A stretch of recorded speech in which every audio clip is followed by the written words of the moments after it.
Assalamu alaikum students. Today we are going to start chapter number 2, that is real number. So student, पहली चीज़ जो हमारे mind में आती है कि रियल नंबर्स क्या होते हैं। हम पढ़ते हैं about real numbers. Real number include all the rational and irrational number. Real numbers में क्या होते हैं, तमाम रेशनल नंबर्स होते हैं और इरेशनल नंबर्स होते हैं. हम रेशनल और इरेशनल की डिटेल्स आगे पढ़ते हैं. रियल नंबर्स को हम आर से रिप्रेजेंट करते हैं. जैसे आपने चैप्टर नंबर 1 में हमने देखा था, डिफरेंट सेट की रिप्रेजेंटेशन देखी थी. यानी नेचुरल नंबर को एन से रिप्रेजेंट करते हैं, होल नंबर को डब्ल्यू से रिप्रेजेंट करते हैं. इसी तरह हम रियल नंबर को आर से रिप्रेजेंट करते हैं. रियल नंबर सबसे बड़ा सेट होता है स्टूडेंट. इसमें बाकी जितने भी आपने पढ़े हैं नंबर्स, जैसे नेचुरल नंबर्स हैं, होल नंबर हैं, रेशनल, इरेशनल, इंटीजर्स, ये तमाम के तमाम रियल नंबर्स में आते हैं. अब रियल नंबर्स में जो हैं, अगर हम डेसिमल में रिप्रेजेंट करें रियल नंबर को, तो वो टर्मिनेटिंग भी होते हैं, नॉन टर्मिनेटिंग भी होते हैं. बट हम इन सारी टर्म्स को डिटेल में नेक्स्ट स्लाइड्स के अंदर पढ़ते हैं.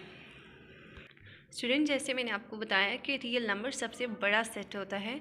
तो बड़ा सेट होने का मतलब है कि तमाम जो बाकी सेट्स हैं, जैसे सेट ऑफ इंटीजर्स है, सेट ऑफ रेशनल नंबर्स हैं, सेट ऑफ इरेशनल नंबर्स, ये तमाम रियल नंबर के अंदर आते हैं. ठीक है.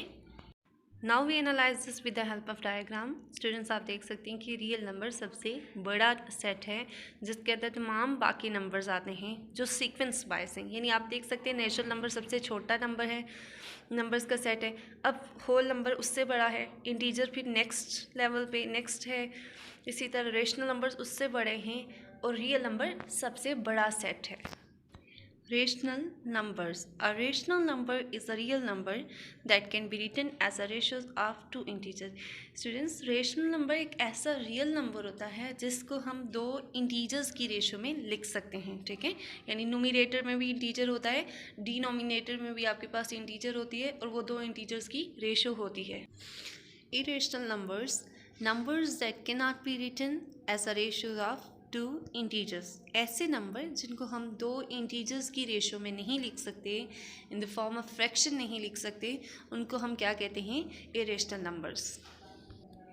स्टूडेंट, अब इस चीज़ को एक एग्जांपल से देखते हैं. रेशनल नंबर की एग्जांपल है हमारे पास 5/2.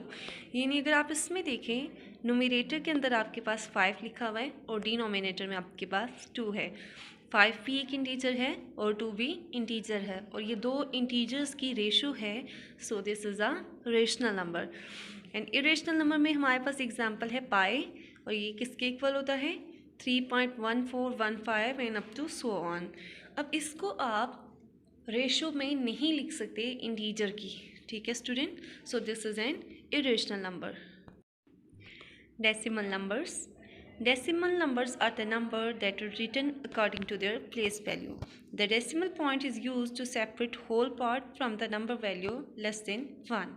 Student, decimal numbers क्या होते हैं? Decimal number पे आपके पास एक integral part होता है, एक decimal part होता है, और उनको जो separate करता है वो क्या करता है, आपके पास एक symbol used होता है डॉट की तरह का, जिसको हम decimal point कहते हैं. एग्जाम्पल 65.894. अब आपके पास एक नंबर है. यहाँ स्टूडेंट आप देखें, दरम्यान में आपके पास जो पॉइंट है, ये आपके पास डेसिमल पॉइंट है. ठीक है. डेसिमल पॉइंट से जो लेफ़्ट पे आपके पास पार्ट है, इसको होल नंबर कहते हैं, और जो राइट पे आपके पास पार्ट है डेसिमल पॉइंट के, उसको फ्रैक्शनल पार्ट कहते हैं. There are two types of decimal. First is terminating decimal and the second is non-terminating decimal.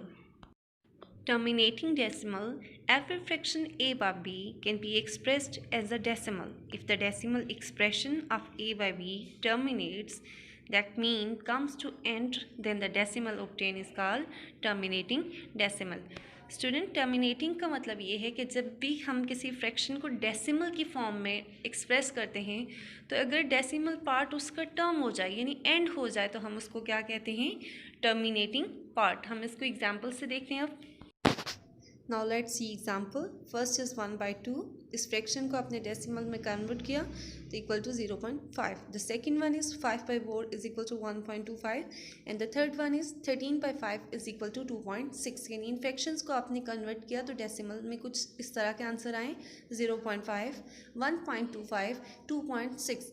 आप इनके डेसिमल पार्ट को देखें स्टूडेंट्स, यानी पॉइंट के बाद वाले पार्ट को देखें. फर्स्ट में 5 है आपके पास, एक ही टर्म है, लिमिटेड टर्म्स हैं.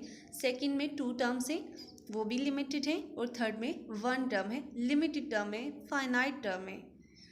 सो इस तरह के नंबर्स को हम, इस तरह के डेसिमल्स को हम क्या कहते हैं, टर्मिनेटिंग, यानी वो एंड हो जाते हैं. The second type is non terminating decimals. While expressing a fraction in the form of decimal, when we perform a division, we get some remainder.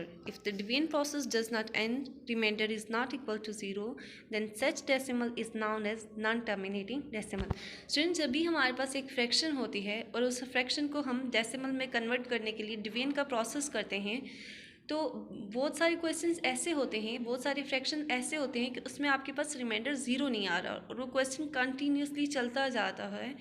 तो इस तरह के जो हमारे पास डेसिमल्स हैं उनको हम क्या कहते हैं, नॉन टर्मिनेटिंग डेसिमल्स. उनका रिमाइंडर आपके पास ज़ीरो नहीं आता. हम इसको एक एग्जांपल से देखते हैं. एग्जांपल 5/3 फ्रैक्शन थी. जब आपने इसको डेसिमल में कन्वर्ट किया तो किस तरह का आंसर आया, 1.6666 and up to so on. अब आप इसके डेसिमल पार्ट स्टूडेंट देखें तो ये रिपीट हो रहा है. There are infinite many terms. तो इस तरह की टर्म्स को हम क्या कहते हैं, non terminating decimals. Next example 16/45. इस फ्रैक्शन को जब आपने डेसिमल में कन्वर्ट किया तो आपके पास आंसर है 0.3555 and up to so on. यहाँ पे भी देखें स्टूडेंट कि यहाँ पे जो इसका पॉइंट के बाद वाला पार्ट है उसमें इनफाइनाइट मेनी टर्म्स है, यानी लिमिटेड टर्म नहीं है, इनफाइनाइट मेनी टर्म है. So this is called non terminating decimal. Non terminating decimal की हमारे पास फर्दर 2 टाइप्स हैं. The first is recurring decimal, जिसको हम कहते हैं repeating decimal, and the second is non recurring decimal, जिसको हम कहते हैं non repeating decimals. The first one is recurring decimals are repeating decimals.